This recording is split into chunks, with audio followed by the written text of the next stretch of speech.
Good morning student. Shri Ram Narayan Pandey intermediate college Usar में आपका स्वागत है।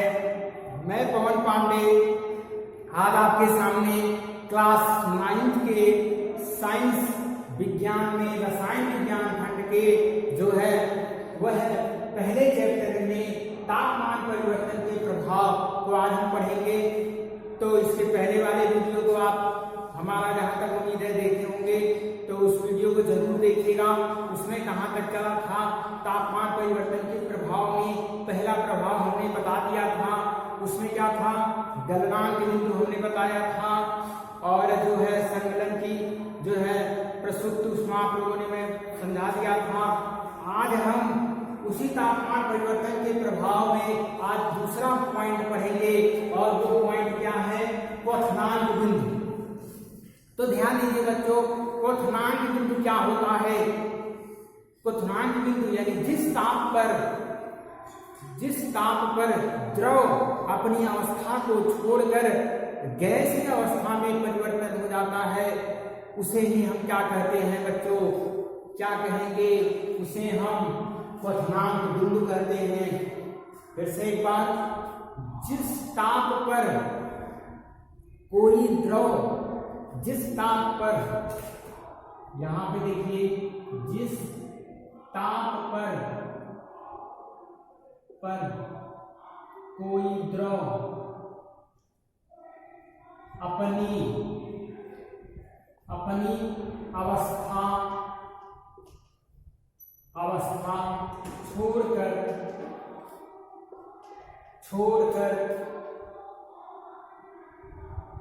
गैसीय अवस्था में परिवर्तित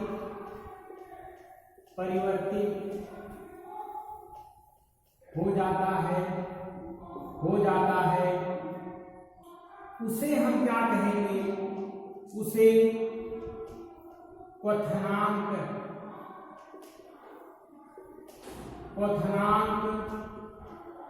बिंदु कहते हैं। यहां ध्यान दीजिए, क्वथनांक बिंदु क्या होता है बच्चों, यानी जिस ताप पर कोई द्रव अपनी अवस्था को छोड़कर, यानी द्रव अवस्था को छोड़कर वह किस अवस्था में, भाप या गैसीय अवस्था में बदल जाता है, परिवर्तित हो जाता है, उसे हम क्या कहेंगे, क्वथनांक बिंदु कहते हैं।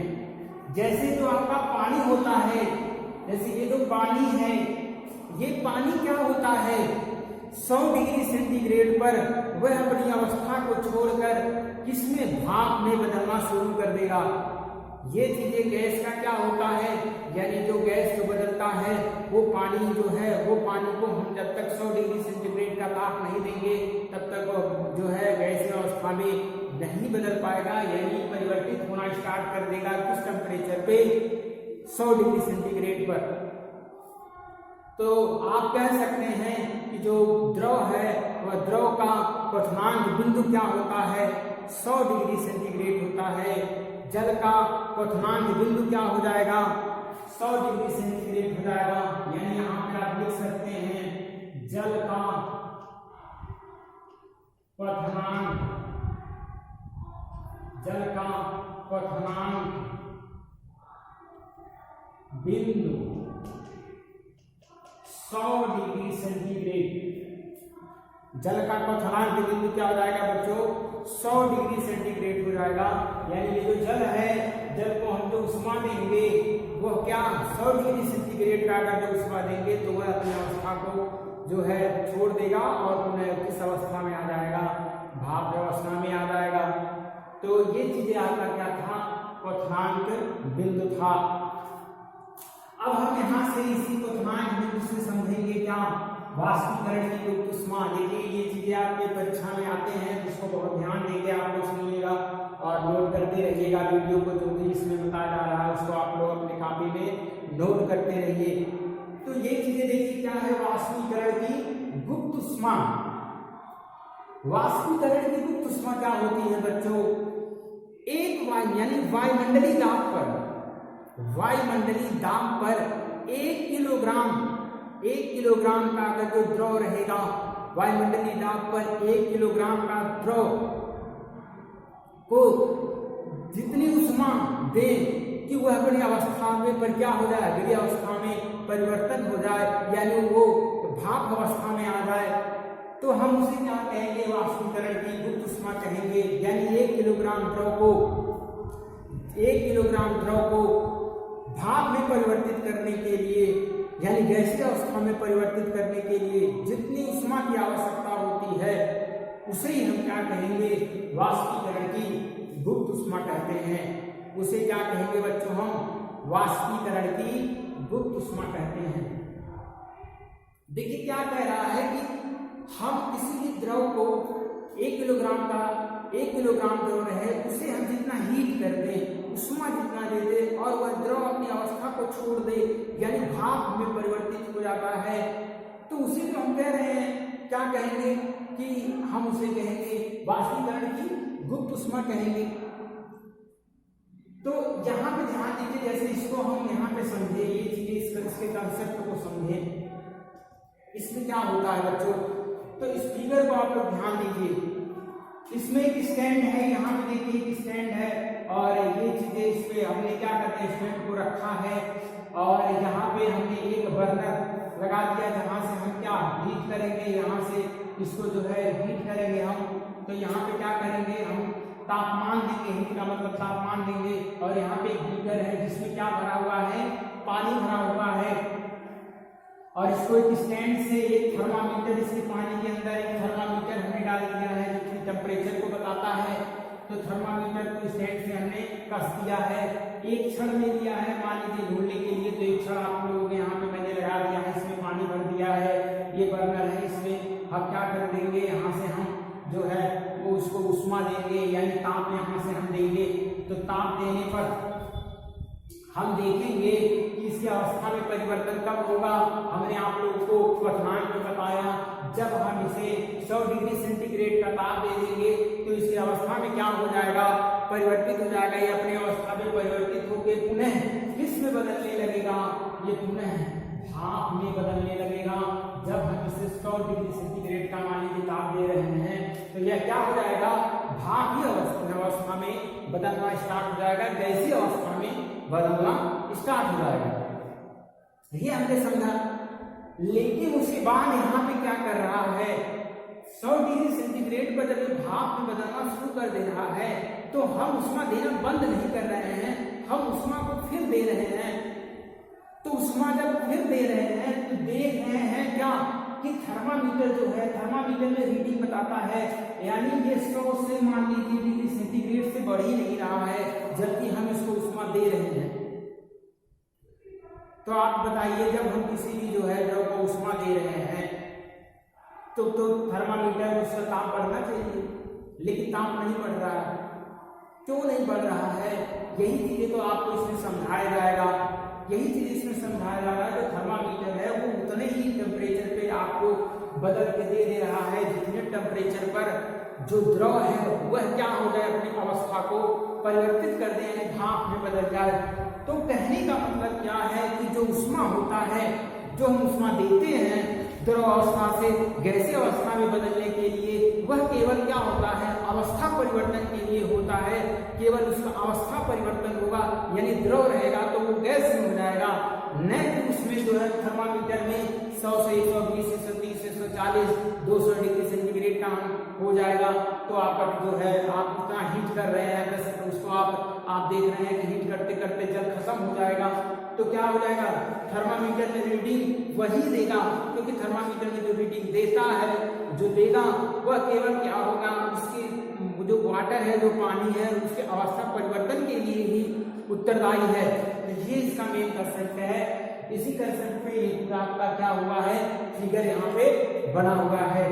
तो ये चीजें हैं, यहाँ से अब जाहिर सी बात है आपको समझ में आ गया होगा। यहाँ से हमने हीट किया, गर्म किया 100 डिग्री सेंटीग्रेड पर, देखिए ये क्या होने लगा, भाप में बदलना स्टार्ट हो गया। फिर हमने टेम्परेचर दिया, टेम्परेचर पे देख रहे हैं कि इसी पे रुका हुआ है, इससे बढ़ नहीं रहा, आगे नहीं बढ़ रहा है। क्यों, क्योंकि जो है जो भी होता है उष्मा हम देते हैं वह केवल अवस्था परिवर्तन के लिए ही उत्तरदायी है। तो ये चीजें आपका क्या था। तो अब हम देखेंगे वाष्पीकरण की गुप्त उष्मा ये क्या होता है।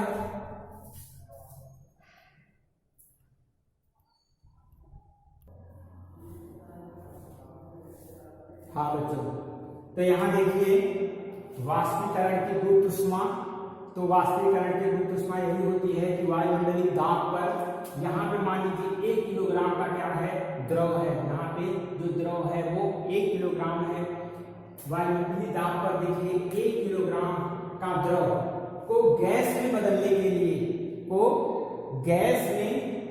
के लिए जितनी उष्मा की आवश्यकता होती है उसे हम क्या कहते हैं, वाष्पीकरण की गुप्त उष्मा कहते हैं।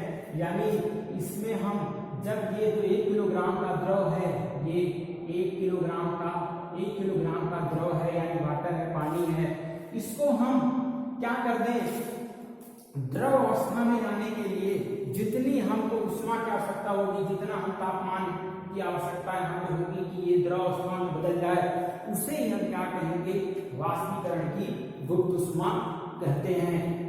तो इसको नोट कर लीजिएगा आप लोग, तो इसको नोट कर लीजिएगा क्योंकि बहुत इंपॉर्टेंट है। अब आप यहां से देखिए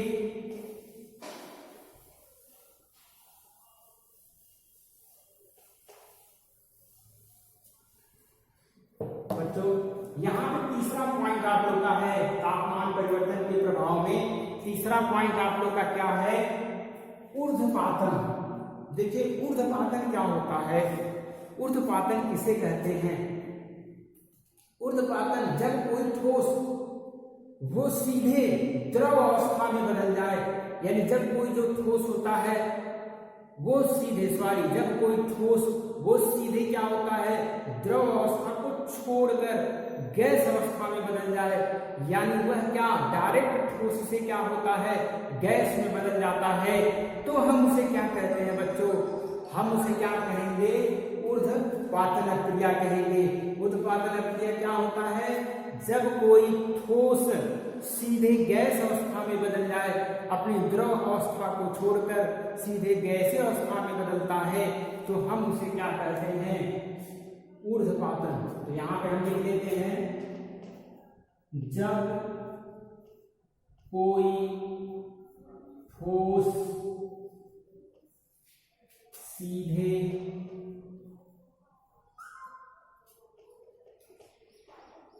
गैस में बदल जाए तो उसे हम क्या कहेंगे बच्चों, ऊर्ध्वपातन अक्रिया कहेंगे। तो उसे क्या कहेंगे हम, ऊर्ध्वपातन अक्रिया कहेंगे।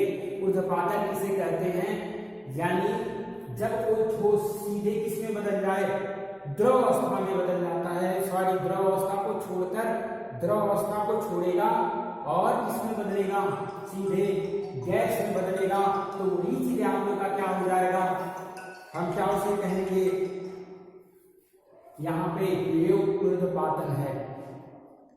तो इस चीज को समझने के लिए देखिए क्या करेंगे, हमने जो चीज माना है उसमें हम बस स्पीकर को यहाँ पे, इसको थर्मामीटर को हटा दीजिए यहाँ पे, ये आप थर्मामीटर यहाँ पे नहीं है, ये छड़ी नहीं है, यहाँ पे पानी नहीं है,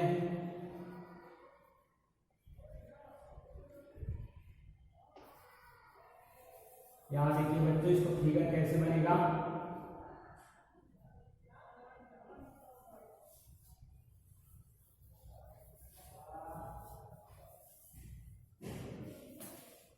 ये देखिए यहाँ पे हम क्या करेंगे, हम बाकी जो चीज किए हैं, एक स्टैंड है और यहाँ पे स्टैंड को बिंद रख दिया है, यहाँ पे चाहे तो आप स्टैंड को छोड़ दीजिए, यहाँ पे कोई जरूरी नहीं है इसे रखना,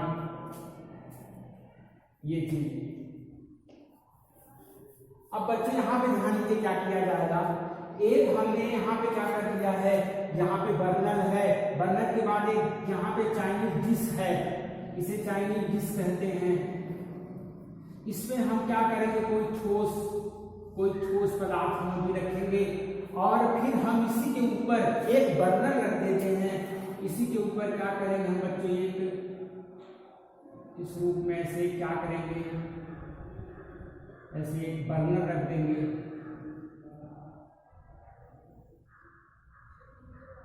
ये उल्टा बर्नर हमको रख देना है और इसके खुले वाले सिरे पर रुई से हमको क्या कर देना है, ढक देना है। इस तरह से रुई से आप क्या करिएगा, ढक दीजिएगा। इसके सिरों को थोड़ा सा और ये यहाँ पे इसको बढ़ा देंगे। ये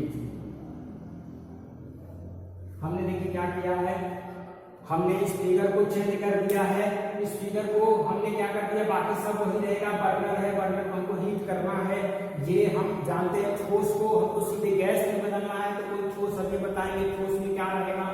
उसके बाद हमने इसके ऊपर क्या रख दिया है, एक बर्नर रख दिया है। इसके ऊपर क्या, एक बर्नर रख दिया है। और एक डिश है, जहाँ पे डिश मतलब जहाँ पे आप जिसमें भोजन जैसे करते हो, एक आप प्लेट जैसा है, वैसे उसी पे हमको क्या रखना है कि जो है कोई एक ठोस पदार्थ रखना है और इसको हमको यहाँ से बर्नर से क्या कर देना है, हीट करना है। तो देखिए आप इसमें क्या देखते हैं, वह कौन सा पदार्थ होता है। तो हम एग्जाम्पल में उसको हम लेते हैं, कुछ ऐसे पदार्थ होते हैं जैसे अमोनियम क्लोराइड NH4Cl, कपूर जो आप लोग पूजा सामग्री में कपूर जो बनता है, वहां पे कपूर को आप लोग देखिएगा, जब हम उसको हीट करते हैं तो वह सीधे जो ठोस रहता है वह सीधे गैस में बदल जाता है, वह द्रव में नहीं बदलता है। तो ये जान जाइएगा कि कपूर जो है वो ऊर्ध्वपातन की क्या है, वो ऊर्ध्वपातन की आप लोग का क्या है, एग्जाम्पल है। यानी हम इसे क्या कहेंगे, ऊर्ध्वपातन की एग्जाम्पल में लाएंगे। कपूर हो गया, हमने जब जमीन की गोलियां जो होती हैं, तो हमने मान लिया यहाँ पे अमोनियम क्लोराइड रख दिया है। अमोनियम क्लोराइड का क्रिस्टल ठोस रख दिया है, ठोस होते हैं, उसको हमने यहाँ पे रख दिया और फिर बर्नर द्वारा यहाँ पे दाबा और इसमें से ज्वाला हीट होने लगा। तो जब ये हीट होगा बच्चों, तो ध्यान दीजिएगा, इसके ऊपर हम बर्नर लगा दिए हैं और बर्नर में देखेंगे इसको बंद कर दिए, जिससे इसका भाप जो है वो ऊपर न जाने लगे। तो यहाँ से देखेंगे कि ये डायरेक्ट क्या होता है, तो ये यहाँ पे देखेंगे कि इसको भाप के रूप में जमा हो जाता है, यहाँ पे भाप हो जाता है, वो द्रव अवस्था में नहीं बदलता है। तो यहाँ से भाप में बदलेगा। तो अतः यहाँ से ये पता चल जाता है जो अमोनियम क्लोराइड है, अमोनियम क्लोराइड यहाँ पे देखेंगे धुएं जैसे हो जाएगा इस बर्नर में। तो इससे ये पता चल जाएगा कि अमोनियम जो क्लोराइड होता है वह क्या ऊर्ध्वपातन की है, क्योंकि ऊर्ध्वपातन यही कहता है कि सीधे ठोस गैस अवस्था में बदल जाते हैं। तो ये चीजें आपका क्या हो गया बच्चों, ऊर्ध्वपातन हो गया। तो हमको जहां तक उम्मीद है कि आपको ऊर्ध्वपातन समझ में पूरी अच्छी तरीके से आया होगा। अब उसके बाद हम निक्षेपण को देखते हैं।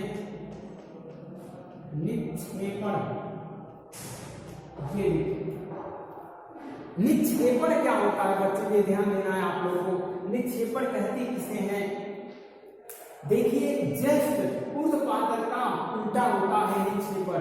ऊर्ध्वपातन में जो आप पढ़े हैं, निक्षेपण में जस्ट आप उसका उल्टा पढ़ेंगे। ऊर्ध्वपातन में ये पढ़ेंगे ठोस जो है वो सीधे गैस अवस्था में बदल जाता है, और निक्षेपण में आप देखेंगे गैस का सीधे ठोस में बदलना। ठोस में बदलना क्या कहलाता है, निक्षेपण। निक्षेपण कहलाता है। ये देखिए यहाँ पे गैस का सीधे, यहाँ पे कपूर में समझ जाइएगा, ये कपूर हमने एग्जाम्पल में लिख देंगे। गैस का सीधे किसमें बदलना, सीधे ठोस में बदलना निक्षेपण कहलाता है। गैस का सीधे ठोस में बदलना क्या कहलाता है, यानी अब जैसे हमने यहाँ पे देख लिया, ऐसे एग्जाम्पल में हमने माना अमोनियम क्लोराइड NH4Cl, ये क्या होता है, अमोनियम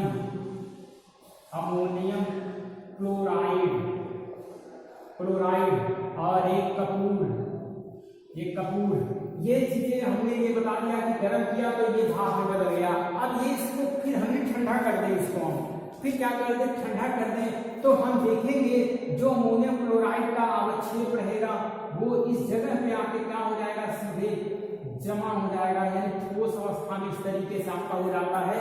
तो यानी इसको ठंडा करने के जो भाप आया वो द्रव अवस्था में न बदल के इसकी तली में जो है वो सीधे ठोस अवस्था में इकट्ठा हो जाता है। यानी इसमें पता चल जा रहा है कि ये विक्षेपण हो रहा है इसमें, यानी जिसमें आपका वो मेल सब में नहीं होता है, जैसे आपका मेल में ये चीजें अमोनियम क्लोराइड और कपूर और एक मेथोनिन की जो है गोलियां इसमें ये पाया जाता है। तो ये आप लोग का ऊर्ध्वपातन और क्या हो गया, विक्षेपण हो गया। इसको नोटेड पॉइंट आप लोग जरूर कर लीजिएगा, बहुत इंपॉर्टेंट है परीक्षा की दृष्टि से। और जहां तक उम्मीद है हमको कि आप लोग को अच्छे तरीके से समझ में आया होगा। यदि कहीं भी दिक्कत हो तो कमेंट बॉक्स में लिख के दीजिएगा और अच्छा लगेगा तो लाइक और शेयर करना मत भूलिएगा। धन्यवाद।